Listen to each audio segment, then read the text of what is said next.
Assalomu alaykum azizlar.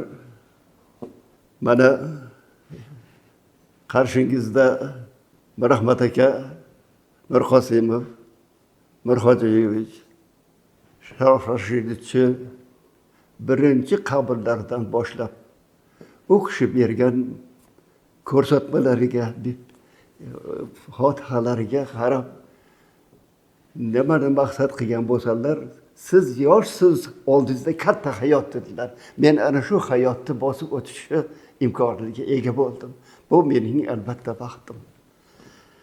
Sharof Rashidovich haqida gap borar ekan, albatta hozir mustaqil davlatimizda, mustaqil yashayotgan paytimizda, Mirziyoyev boshchiligida, Shavkat Mirziyoyev boshchiligida tariximiz qaytadan tiklanib kelyapti. Xalqimiz o'zini mana shu tiklanishdan juda katta o'zini fikrini bildiryapti. O'z vaqtida sidqidildan, vijdonan va butun imkoniyatlarni ishlatib, o'z vataniga, o'z xalqiga xizmat qilgan insonlar o'z vaqtida tarix varaqlardan tushirib qoldirilgan edi. Shular ichida Sharof akani ham ancha vaqtgacha mana shunday eslash va yod etish kamroq edi. Mana vaqt kelib, yangi tarix, yangi munosabatlar Sharof akani haqiqiy qilgan ishlari, haqiqiy xalqiga qilgan xizmatlari qaytadan yuzaga kelyapti. Yuzaga chiqarilyapti.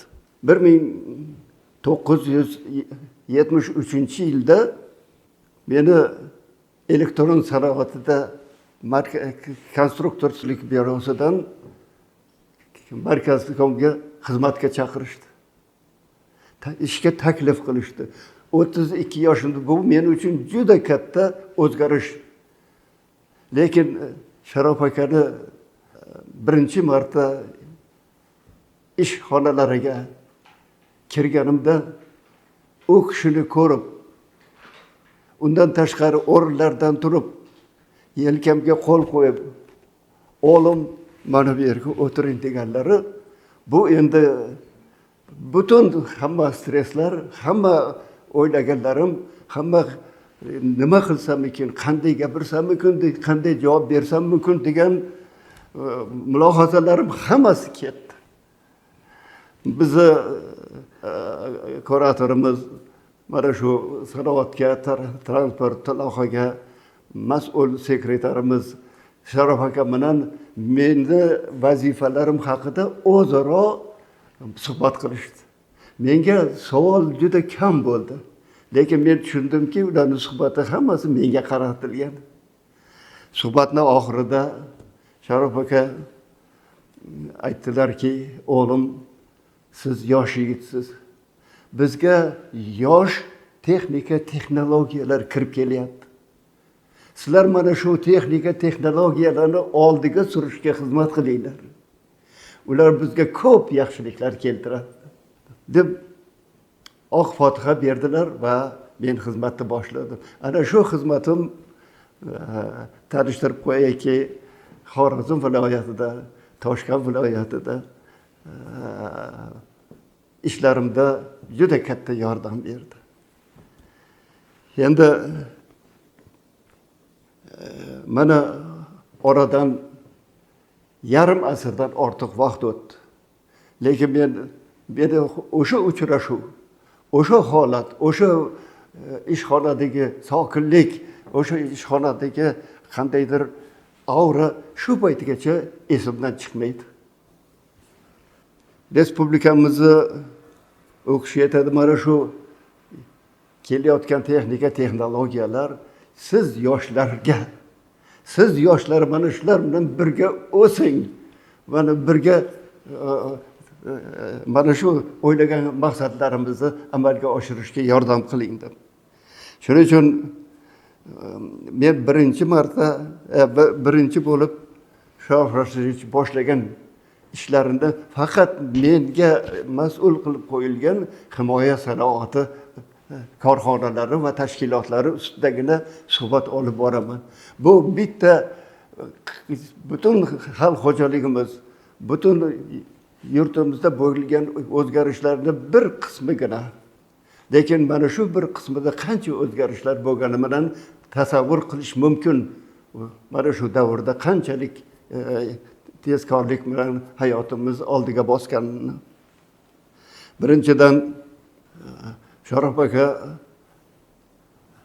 aviatsiya birlashmamizga juda katta e'tibor berardilar. Har yili mana shu birlashmani vazirliklar bilan birgalikda rivojlantirish, ayniqsa yangi transport samolyoti 76 ni tezkorlik bilan hammamizni himoya qiladigan armiyaga yetkazish asosiy vazifa edi. Shuning uchun har yili menga mana shu qarorlarni tayyorlash va O'zbekistonni uni rivojlanishiga o'zini qo'shadigan hissasini belgilash edi. Qarangki, Sharof Rashidovich tufayli ayrim qarshiliklarga qaramasdan mana shunday ishlab chiqarish bilan birga aviatorlar shaharchasi paydo bo'ldi. Qanchadan qancha insonlarimiz uyli joylik bo'ldi, ham ishlik bo'ldi. Qarang, mana shu bo'lgan o'zgarishlar Farg'ona va Andijondagi korxonalar bilan birga birlashmada ishlaydigan insonlarning soni 50 mingdan oshdi. 50 mingdan oshdi. Qo'yilgan vazifalar bajarildi. Endi shu vaqtda Sharof Rashidovich priborlar, asbob uskunalar ishlab chiqaruvchi bir ikkita so'zlarni tarjima qilish xiyroq. Shuning uchun bir ikkita so'zlarni o'z rus tilida aytishga to'g'ri keladi. Mana shu vazirlikni taklif etdilar. Vazir o'zining butun yordamchilari bilan, eng kerakli insonlari bilan Toshkentga yetib kelishdi. Ularni mashinada mana shu markazkomning eshigini ochib kirib kelayotganda bu yoqda Sharof aka kutib turganlarda biz mana shuni ko'rib turgan edik. Qarang, ular hech qanday bu yerda ularning korxonalari yo'q edi. Birinchi bo'lib kelib O'zbekistonda o'zining 5 ta katta korxonalarini bir varakayiga boshlashga kelishdi. Mana shu darajada Sharof Rashidovich ularni qiziqtirgan. Ularga qanchalik umuman respublika uchun va oldingi sobiq ittifoq uchun qanchalik foyda keltirishini ularga tasdiqlay olganlar. Mana shu tufayli Chilonzor tomonidan algoritm kompleksi, bu haqiqiy kompleks bo'ldi. O'zining barcha ishlab chiqarishidan tashqari uni hamma ijtimoiy va insonlar uchun kerakli hamma narsalar bilan birgalikda kompleks qilib qilindi. Bu yoqda Zenit, bu yoqda yana Chilonzor tomonda Sharq, Farg'ona vodiysida ikkita korxona, lekin Farg'ona vodiysida boshlangan ishlar oxirigacha yetkazilmadi, chunki insonlarimizga ayrimlarga yoqmadi. Shuning uchun asosan juda katta ish boshlanib, shu yerda yangi korxonalarning hammasida milliy kadrlarimiz rahbar bo'lishdi. Bu Sharof akani juda katta o'ylagan fikrlari, milliy kadrlardan rahbarlarni tayyorlash, aviatorlarni qanchalik u kishi qo'llab qo'ltiqlasa, eng asosiy maqsadlari u yerda yangi texnika, eng zamonaviy texnika bo'lib, eng kuchli kadrlar aviatsiyadan chiqqan edi. Elektronika sanoatini qanchalik rivojlantirdi. Shu vaqtda Mekon zavodining qurilishi tugatilib, Mekon zavodi ishga tushib ketdi. Men 11 yil ishlagan elektron sanoati, sobiq ittifoqning elektron sanoati vazirligini Markaziy konstruktorskiy byurosida ham mana shu elektronika, o'zim Politexnika institutida mexanika fakultetida Oqil Umurzoqovich Salimov dekanligida injener mexanik bo'lib chiqqan bo'lsaman, lekin birinchi yo'llanmamdan borgan ishim mana shu elektronika konstruktor byurosi edi. Undan mana shu elektronikani rivojlantirishga Sharof akani maqsadlari bularni da ko'proq ishchilarni jalb qilish va qishloq joylarda ularni filiallarini tashkil qilish niyatlari bo'lgan. Ana shunday filiallarni ham tashkil qildik. Ana hozir sanab o'tirishga hojati yo'q. Endi eng katta soha o'sha paytda eng oldinda surilib kelayotgan bu kosmonavtika va kosmos sohasi edi. O'zbekiston mana shu sohada juda katta, O'zbekistonda katta ishlar qilindi. O'sha 60-yillarda boshlangan O'zbekistonda kosmos bilan bog'liq konstruktorlik byurosi tashkiloti tashkil qilish haqidagi niyatlari hammasi amalga oshdi. Va men bu korxonaga mas'ul etib belgilandim va ular bilan doimiy ishlashga to'g'ri keldi. Ular birinchi boshlagan ishlari Veneraga uchadigan apparatga o'zlarini bloklarini, o'zlarini qismlarini, bu yerni tongi yulduzni yerini burg'ilash va uni va tarkibini bilish va uni aloqa orqali yerga uzatish edi. Mana shu ishlarda O'zbekistonning konstruktorlari, O'zbekistonning imkoniyatlaridan foydalanilgan holda mana shu ishlar amalga oshirildi. Ularni qilayotgan apparatlarni tayyorlashimizda butun respublikani kerakli korxonalar qatnashdi. Mana shu juda katta muvaffaqiyatdan so'ng hamma qatnashganlarning aktivlarini davlat mukofotlari bilan mukofotlandi. O'sha paytda birinchi Kamina ham ittifoq ordeniga sazovor bo'lgan edi. Ana shu muvaffaqiyatdan keyin Sharof aka o'zlari o'ylab qo'ygan mana shunday eng katta, eng kerakli sohada milliy o'zbek kadrlarimiz boshqarish kerak edi. U kishi fizika yadrosi institutida akademik Vohidovni, Shavkat Vohidovni ana shu tashkilotga rahbar qilish niyatida harakat qildilar. Lekin ittifoqda Moskvada juda katta qarshilik bo'ldi. Sharof akaning eng katta fazilatlaridan biri boshlagan ishlarini oxirigacha yetkazmaguncha qo'ymas edilar. Oxirigacha shaxsan o'zlari qatnashardilar. Mana shu ishda o'zlari shaxsan qatnashdilar. Markazkomning ittifoqi Markazkomining eng oldi bo'limlaridan Serbinga qo'ng'iroq qilib, buni bizni taklifimizni qabul qiling dedilar. Qabul qilishdi. Va biz Shavkat Vohidov bilan mana shu ishlarni davom ettirdik. Kosmos haqida gapirar ekanmiz. Aviatsiya tashkilotimiz, aviatsiya zavodimiz kosmonavtlar uchun maxsus Il-76 ni tayyorlab berishdi. U ana shu ularga o'z og'irligini yo'qotadigan sharoit yaratib beruvchi havoda samolyot edi. Endi kosmonavtlar kelganda ular O'zbekistonga juda ko'p kelishardi, yaxshi ko'rishardi. Men o'z soham bo'yicha ular bilan ko'proq ishlashga to'g'ri kelardi.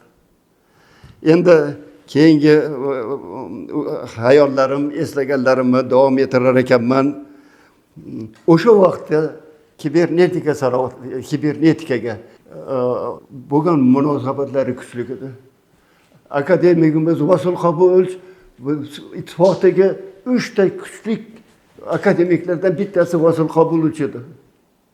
O'sha vaqtda men shu masalada menga ham mas'ul qilib qo'yib, u kishi bilan ko'proq ishlashga to'g'ri keldi va O'zbekistonda birinchi bo'lib respublikani boshqarishdagi akademik tizimni tashkil qilish bo'yicha qaror tayyorladik. Birga o'tirib kabinetda qaror tayyorladik.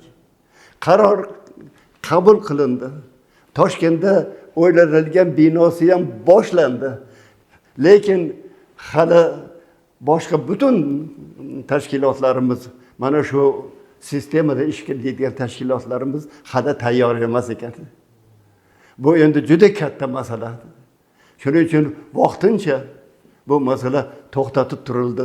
Qurilayotgan bino ham boshqa hokimiyatga o'tkazildi. Shuning uchun endi agar aytadigan bo'lsam, juda ko'p amalga oshirilgan yangiliklar ko'p edi. Lekin boyagi aytganimdek, doim qayta u kishi gapirardi, har degan qayta gapirardilar. Respublika va katta korxonalar boshqaruviga yetakchi rahbarlar mana shu yangi sohalardan yetishib chiqadi. Aviatsiyani mana shunday kichik ko'chib kelgan zavoddan mana shunday darajaga ko'tarishimizda ham mana shu yerdagi milliy kadrlarimizni tayyorlash maktabiga aylantirish niyatimizda.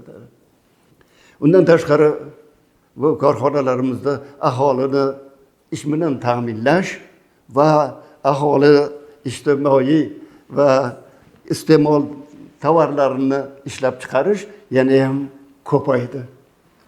Boya aytganimdek, o'qishni fazilatlaridan biri boshlangan ishni, eng katta ishlarni oxirigacha yetkazishga hammani jalb etardilar.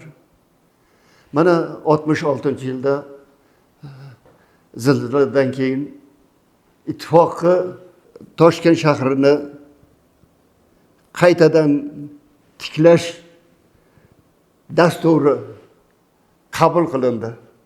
Bu dastur respublikada ishlab chiqildi va taklif etildi. Lekin 1 millionga yaqinlashib kelayotgan shahrimizda qurilishi lozim bo'lgan metro, ko'rsatilgan metro tushib qoldi. Buni tagiga yetishga ko'p harakat qildik va oxiri sababi ayon bo'ldi.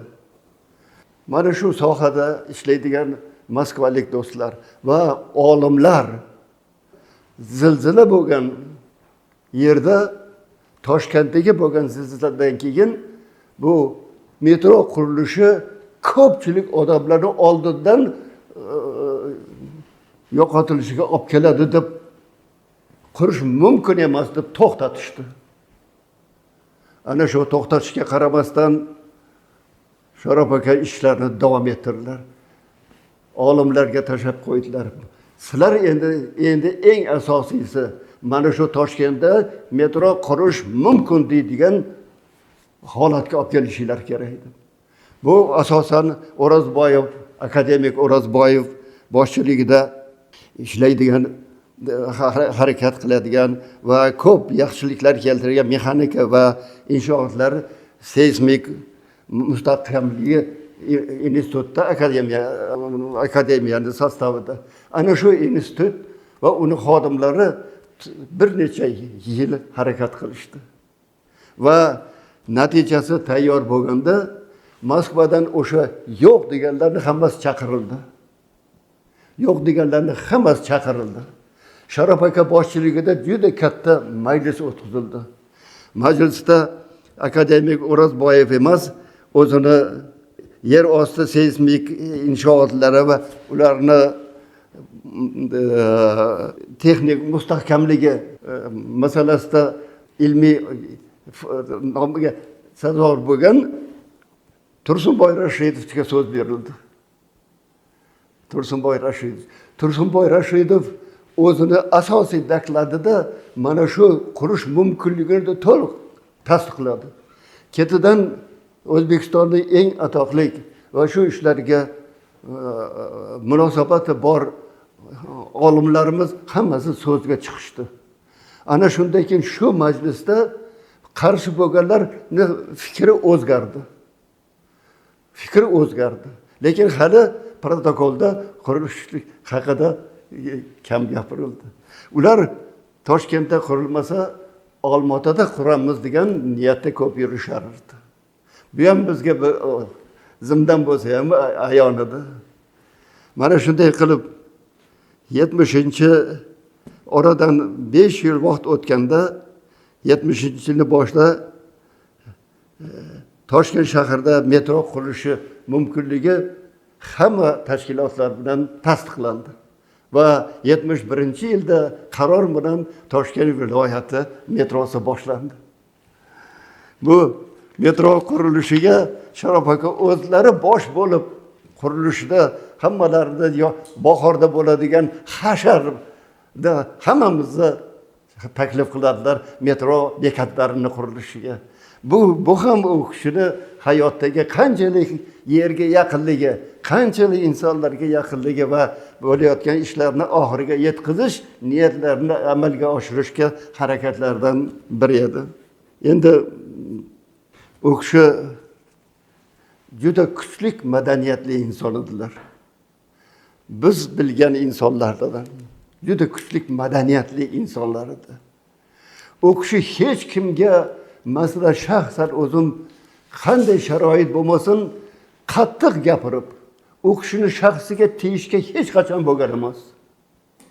Mana shu markazkomda majlislar o'tkazayotgan paytlarida har xil sharoit bo'ladi. O'zlarining ichi yonayotgan paytda ham yuzlaridan sezilmas edi. Yuzlaridan sezilmas edi. Qo'llarida doim bir to'p qalam ushlab turardilar. Mana shunday qo'llariga sig'adigan. Ana shu ichlaridagi bo'layotgan to'fonni mana shu qalamni stolga urib chiqarib yuborardilar. Mana shunday madaniyatlik, boshqa tomonlarni mayli aytmaylik. Mana shunday insonlarga o'zi bilan birga ishlayotgan sabdoshlariga munosabatlari eng asosiy ekanligini men alohida o'tkazaman. Aytib o'tmoqchiman. Chunki men o'z hayotimda ularni 83-yilgacha ishlaganlarda men u kishidan hech qachon yomon gapni eshitmaganman.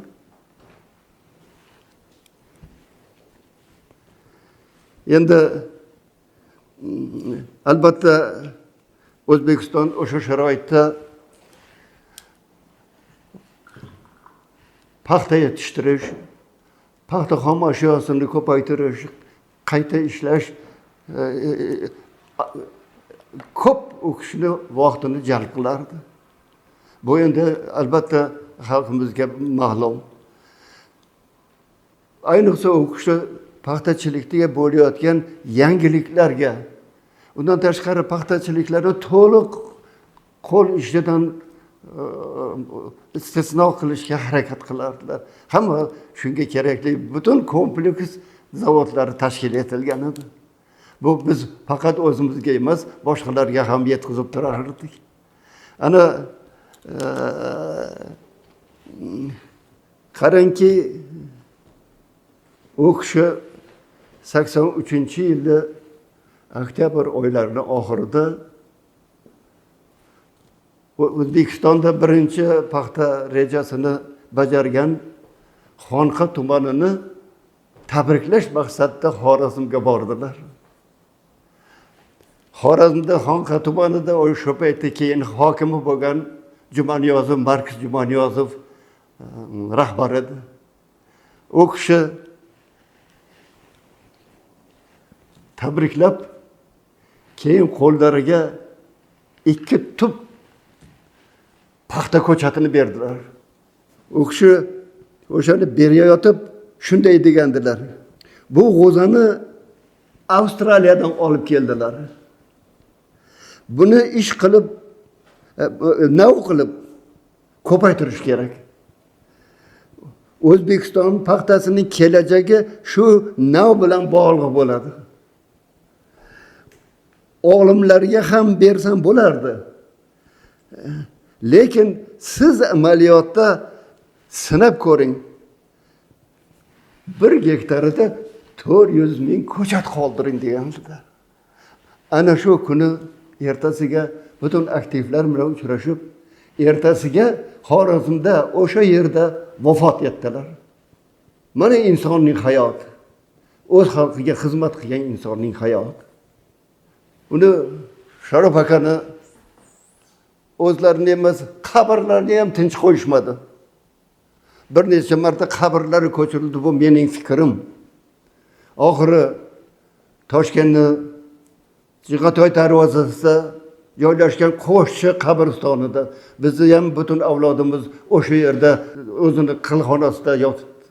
Ana shu yerga ko'chirib kelib qabrga qo'yilgandan keyin u kishining ruhiyati tahsil topdi deb o'ylayman. Har gal ana shu ziyoratga borganimda ularni ham eslab qo'yaman. Shuning uchun mana ming marta shukronalar bo'lsinki, vatanimizda prezidentimiz Shavkat Mirziyoyev boshchiligida juda katta keskin o'zgarishlar ketyapti. Ko'p joylarni tanib bo'lmaydigan, Toshkent shahrini tanib bo'lmaydigan darajaga olib kelinyapti. Va eng asosiysi insonlarimizni hayotini yaxshilash bo'lyapti. Kundan kunga ko'chaga chiqib ham buni sezish mumkin. Iloyim mustaqilligimizni hech kimga bermaylik. Mustaqilligimizni hammamiz saqlashimiz kerak. Chunki mana shu mustaqil bo'lmagan davrimizda ishlagan insonni qanchalik respublikamizga keltirgan, xalqimizga keltirgan eng yaxshi ishlari bilan tasdiqlanib turibdi. Suhbatimda hali ko'p narsani aytishim mumkin. Bu birinchi suhbatim deb o'ylayman. Xudo xolasa biz yana uchrasharmiz va o'z fikr mulohazalarimiz bilan yana chiqish qilishga men tayyorman. Sharof akani nomlarini, ishlarini xalqimiz o'rtasida keng yoyish va u kishiga bo'lgan mehr muhabbatini yana kuchaytirish juda katta muhim ish deb hisoblayman. Rahmat hammanglarga. Omon bo'linglar. Yurtimiz tinch bo'lsin, xalqimizga xotirjamlik, tinchlik va salomatlik tilayman.